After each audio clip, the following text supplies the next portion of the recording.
Наглите температурни промени се причина за појава на вирози.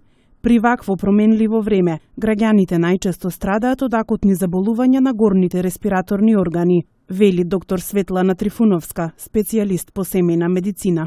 Овој период и заради самата промена на температурата и заради сезонскиот дел каде што се јавуваат акутните заразни заболувања, имаме најголем дел во сите амбуланти во цела Македонија појава најголем број од пациентите ни се од горно-респираторните заболувања, значи настинки, грло, фарингити, ринофарингити, синузити, се што е во горниот респираторен тракт почнува да се актуализира периодов.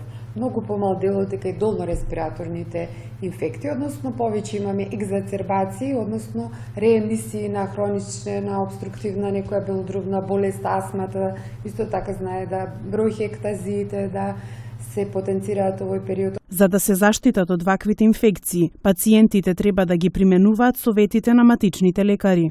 За заштита од горните и долните респираторни инфекции, што може да се направи, може да се припази како се, значи соодветно да се облекуваат пациентите, да се ги земаат хроничните пациенти својата терапија.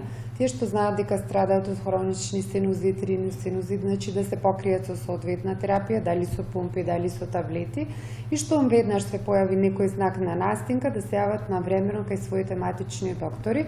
Во здравствените амбуланти се уште се актуелни и пациентите со акутна диареја. Доколку граѓаните се соочуваат со вакви стомачни тегоби, препорака од лекарите е да не се лекуваат на своја рака, туку веднаш да се јават кај своите матични доктори.